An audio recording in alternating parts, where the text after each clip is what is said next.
They're calling it the worst 10-2 team of all time. Who are the 2022 Minnesota Vikings, and what's their identity? We're discussing that and plenty more. It's all coming up next on Superior Sports Talk.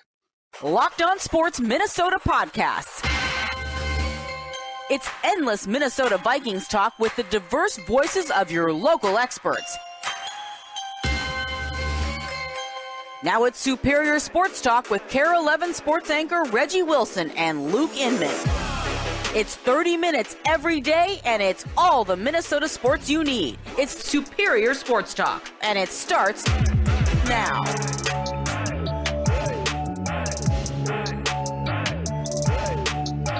Back in the lab, Reggie and Luke back at it. Another episode, Superior Sports Talk, presented by Locked On Sports Minnesota. This is your daily 30-minute breakdown, everything Minnesota sports, which you can now find streaming on your Roku or Amazon Fire Stick devices. Just look out for our Locked On Sports Minnesota app there as well. That's the man, Reggie Wilson, on Twitter, at Reggie Wilson TV. Check him out every night up on KARE 11. Tuesday, Reg, missed you yesterday, but I trust yourself, our guy Sam Ekstrom, kind of held down the fort while I was gone. Oh, man, we had some juicy talk, man. You missed out. Took care of biz. Totally missed out. Yeah, so this is our first chance to kind of celebrate Victory Monday on a Tuesday together. Can't wait to break it all down with you. So much to get into, but first, remember, follow along Locked On Minnesota YouTube channel. Hit the subscribe button, leave us a comment, and on Twitter, give us a follow. It's at Locked On MIN. And remember, we're a podcast too, free and available, all platforms, Spotify, Apple, you name it, we got it. Tons of great choices over there. You got the Ron Johnson Show, you got the Football Party, and more. Your one-stop shop with endless Vikings talk with local experts. Do us a favor, hit that subscribe button and drop us a 5-star review. All right, to football we go. Reg, the experts, see that? Air quotes. The experts are calling the Vikings team the worst 10-2 team of all time. Quick to point out the fact that of all the 10-2 teams in the history of the NFL, the Vikings team has the worst point differential of all of them. And makes sense, I suppose, right? No crazy blowouts, 9 one-score wins, never have put up more than 33 points in a game to date. And their 2 losses, Philly and Dallas, yeah, they got steamrolled. So, okay, I guess that all makes sense. But bottom line, Reg, they're still winning games. So what are we then? Is this just all a mirage? Will the luck inevitably run out? Like, what's this team's identity and who are they? Try your best to explain this 2022 Vikings team just the best you can. So all those people and pundits and experts that are saying that this is the worst 10-2 team of all time, it's almost an oxymoron. They're 10-2. Jumbo they got shrimp. 10 wins. What are we talking about? Like there's 10 wins. So yeah, the point differential is maybe not the greatest, but at the end of these games, they are finding a way to raise their hands in victory. And that's really all that matters. I know there's, this is not the college football where, there's style points. And because of the lack of style points, now all of a sudden you can see them drop from the top 4 getting into the playoff into, going to the, Pillsbury Dough Bowl or whatever it is. Like, it's not that. So, like, all the people saying that this team is not for real or whatever, that, like, 10 wins, man. It's hard to argue with 10 wins. And honestly, from the ways that they've won these games, you can't necessarily call it luck per se, because you would think that luck would run out at some point. But 9-0 in these one-score games, 9-0 in one-score games. The identity of this team is winning by all means, by any means necessary. This team is winning in spite of, losing big leads like they did this past week, in spite of giving up 300-plus yards to the opposing offense. Somehow, some way, this team just finds a way to scratch, claw their way to victory. And that's what the identity of this team is. Like, they're not a team that's just going to run it up on you. They're not a team that's just going to be stingy on defense. They're just a team that gets it done. When the clock strikes 0, they have W's on the board. That's who they are. My favorite part of what you just said, this is not college football. You don't have to put up 60 points so you get a little bit higher in the rankings the next week. So well said. I agree with a lot of that. Bottom line, you are what your record says you are. I'm about to go on a little 3-4 minute rant here, Reg. So grab some coffee, make yourself comfy. I missed yesterday. I got a little bit to vent about. You are what your record says you are. This team through 13 weeks is 10-2. Everyone wants to talk about that point differential being the worst point differential NFL history. And I get that. Everyone wants to talk about these razor thin wins and the what ifs. What if Josh Allen didn't fumble that ball in the end zone? Vikings lose at Buffalo. Okay, what if Taylor Heineke doesn't throw a late pick? They lose in Washington. This week versus the Jets. Maybe, just maybe, what if Mike White hits that wide open Garrett Wilson up the sideline and his outstretched fingertips? Maybe they lose to the Jets. He probably bolts into the end zone untouched after that. Well, you know what? All summer, all I heard people talk about was in 2021, what went wrong? All I heard was, well, if Dalvin doesn't fumble in OT in Cincy week 1, that's a win. If Zimmer doesn't choose to run out the clock instead of getting 2-3 more plays off in the last minute versus the Cardinals game week 2, maybe that 38-yard field goal is a 31-yard field goal and Greg Joseph makes that kick. More what ifs if the Vikings don't lose to a backup quarterback on prime time at home on Halloween. That's another win. If they don't give up that 4th and long to Goff and Amon-Ra St. Brown because Dantzler is playing a little too deep coverage in the end zone, they don't lose on that last play of the game. It's just more what ifs. All I heard from every fan last offseason was the what ifs about this team as to why they were actually better than they were. And now that they're winning all these close games this time around, all I'm hearing is why they're not as good as the record says. You got to point to the facts here, Reg. For 8 years, Mike Zimmer installed a blueprint to this team that was built to play in close games. Old school, run the ball, play elite defense, don't turn the ball over, and we'll win close games. Well, the last 2 years kind of blew up in his face. We know that. But 6 years before that, he actually had quite a bit of success. But those last 2 years, the 2-minute situations we know were atrocious. So you bring in KOC, you bring in Kwesi in their first year.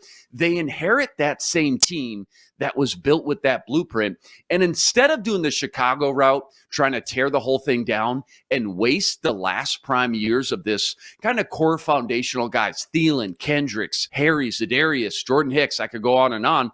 They looked at each other and they said, this team can win now, but we need to put all our eggs and resources into fixing those final 2 minutes of the halves. Blake Brandel was on our show 2 weeks ago. He said, every week we have a situational masterclass, a literal class on the situational football in the final 2 minutes and what that looks like. So when we get into these close nail biter situations, which by the way, again, by definition, they're built to be in from the previous regime, they now have the advantage over the opposing team and hopefully flip the script, turn some of those losses from the last few years into wins. That's exactly what's happened. Now, nobody, I don't even think KOC himself probably predicted, perfect 9-0, 10-0 and one-score games. But let's not act like this isn't, first of all, how they were built to win games in the first place from what they inherited from Zimmer. And second, let's not act like this hasn't been their number one priority, the thing they've worked on all offseason, put all their time and energy into since this coaching staff got here. And this is just some kind of lucky, fluky streak that they're on because this is who they are. And I promise you, once you win this many one-score games, I think we talked about it a few weeks ago, once you win this many times late in games and make the game-changing plays at the end, no matter what the phase, offense, defense, special teams, 1 week it's Cam Bynum, 1 week it's KJ Osborne, game winner versus Detroit, 1 week it's special teams versus the Patriots. You do that this many times, and it starts to become ingrained in you as a team. This is who we are. This is one of our characteristics. This is our blueprint. It's in our DNA. Not only do we expect to come away with a win when it's all tied up with 4 or 5 minutes to play, but I can almost guarantee you the opposing sideline, they start to believe it too. Oh no, one-score game heading into the fourth quarter. Oh no, here we go again. This is what this team does. We're in trouble, guys. So I think it's time to come into grips with just the fact that this is who this team is because they put in all that work all offseason in that situational football. I think they just now have this clear advantage as the game gets down to situational football in those final 2, 3, 4 minutes of the halves. they not only believe they'll find a way to win, but so does the opposing team. So would we love to win some games by more than one score? Of course. But at the end of the day, you got to understand that's just not how this team was built. That's just what they did all offseason. They said, we got to figure out these 2-minute situations because this is a good team at the core here, but something happened with those last 2 minutes in those final 2 years under Zim, and they identified it and they fixed it. And that's what I'm noticing when I look at this team. Yeah, I mean, last year we watched so many of those games. You're like, man, like this team has what it takes to maybe make the playoffs, but they're mediocre because they can't finish. Like they just can't finish. And this year they totally flipped the script on that. And it's tough because they do say that they have practiced that situational football. But honestly, like you can't just 1-6 the Jets were in the red zone. Like what? 0 for 3 the Patriots were in the red zone. Like you could practice that all you want, and at some point you're like, okay, yeah, like that they're just doing what they were, built to do. But it's just like, huh? And I just can't keep saying anything other than like they're living right. They're just living right, man. Something they did, before the season started, whatever.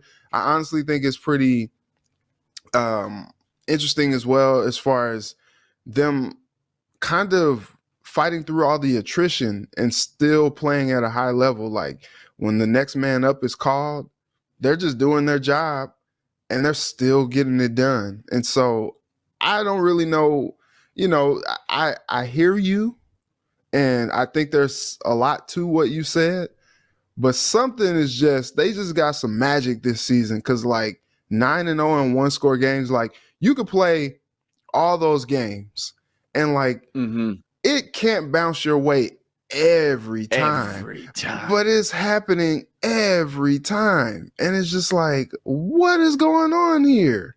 Yeah, fact is, team's 10-2, number 2 seed in the NFC, 5 games to play.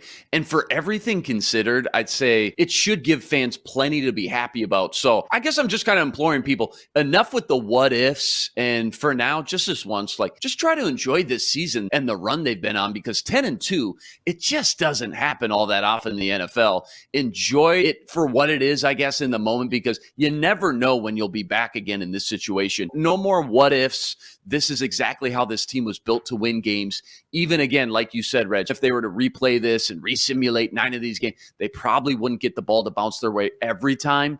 It's just this year, for some reason, this is just exactly who the 2022 Vikings are. End of story. Reg, we never got a chance to break down the game. I just want to know 1 or 2 plays that really stick out to you the most, that kind of decided that game, just kind of top of your head. What's 1 or 2 plays that really stick out from Sunday? So we talked a little bit about it yesterday, but the 7-play, 75-yard drive that Cousins led them on after the Jets got it within 5. Every play on that drive was impressive, starting with a 12-yard pass to Johnny Munt. Johnny Munt. Like we all predicted. Every time, man, when there's trouble in the water, Johnny Munt's there to get him out of it, and it just never fails. But first Kirk play of the 2022 season, Johnny absolutely. Munt. Remember Johnny that? Munt. Let's go. Yeah, everybody had it on their bingo card. So that's right. that drive for sure, and then also just some big plays on the last few drives from the Jets. They looked like they were threatening. They had them on their heels, and they almost got that stop, but Mike White did get in. He crossed the goal line, so that happened. But, man, he had to scratch and fight and claw just to even get that one. And then Braxton Berrios drops that. It wasn't the best pass from Mike White in the end zone there on 4th down, but it hit him in the hands. So, yeah, he still should have caught that. But that was a play that was huge. And then, Harry misses the interception late on that very last Jets drive, and you're like, oh man, that's not good. And then it just comes back.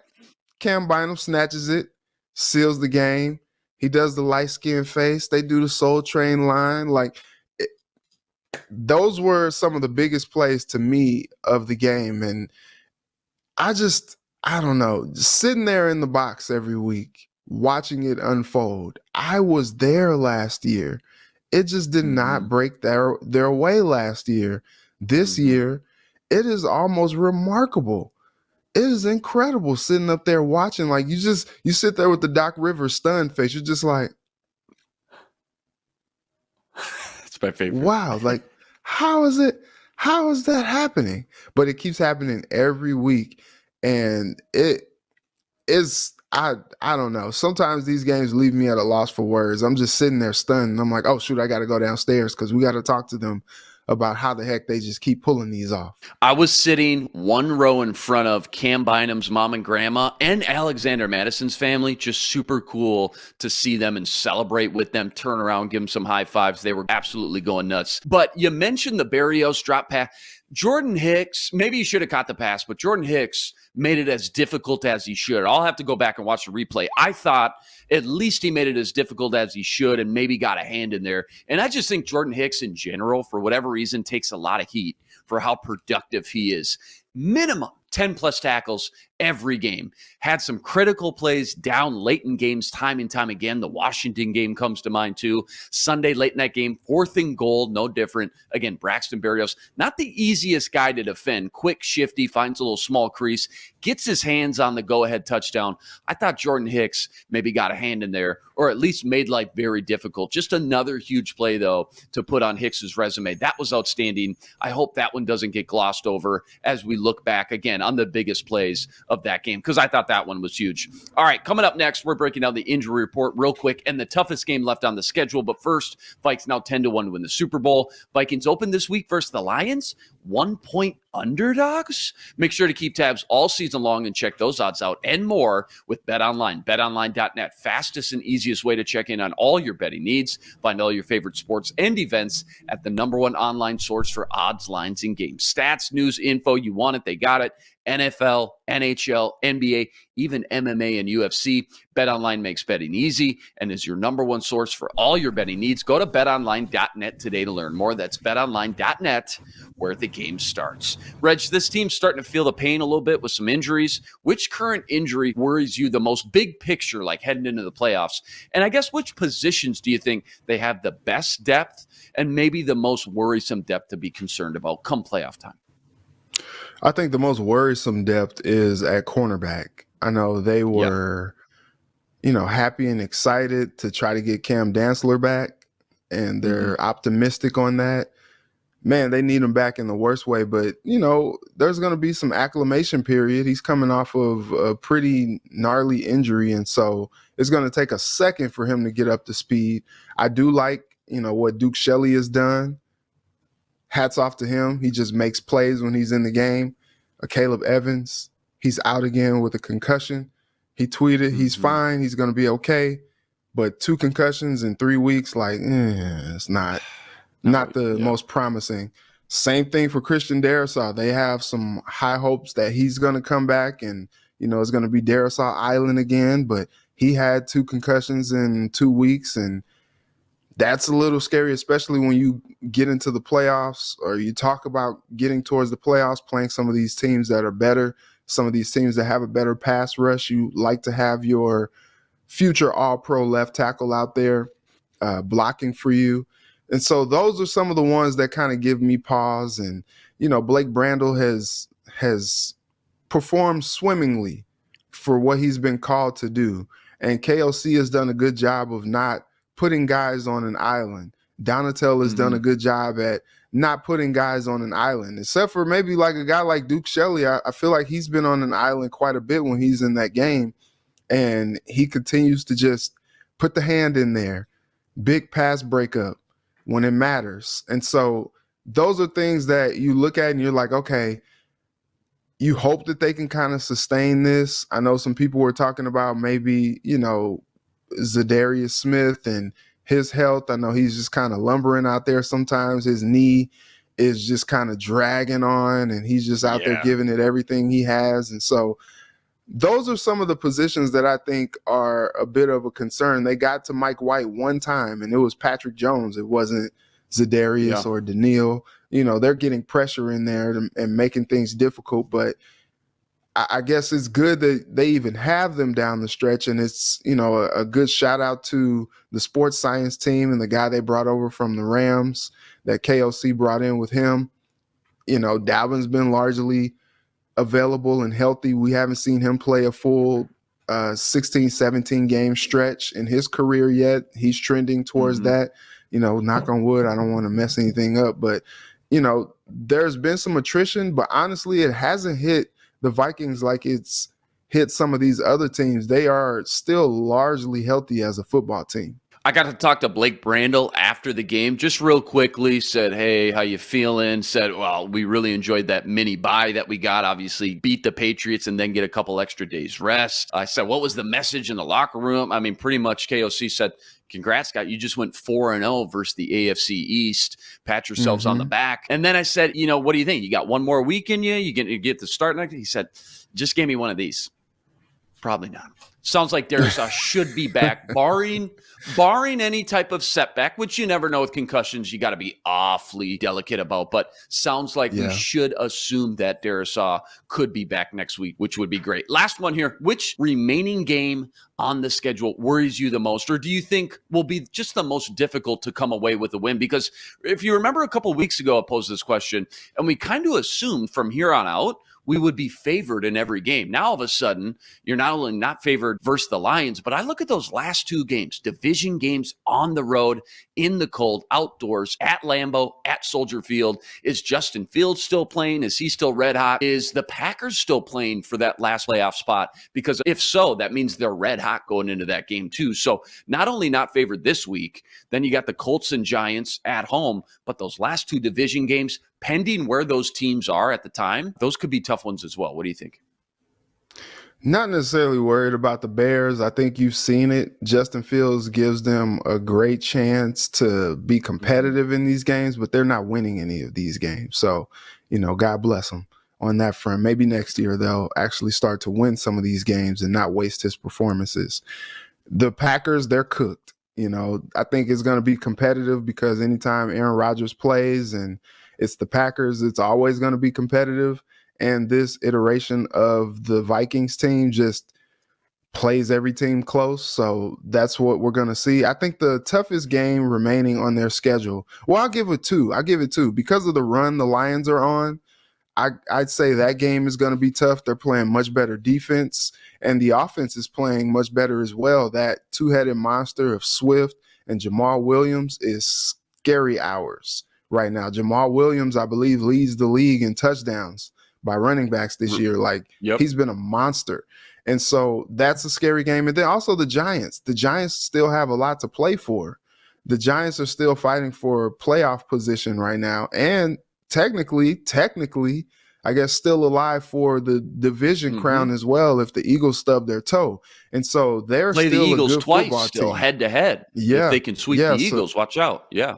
Exactly. So they're still a good football team, and they're still a team. You're talking about NFC East division where we may see every team make the playoffs. It's possible that every team could make the playoffs. And so I think that's something that is going to be tough. The Giants are playing much better this year under Daboll.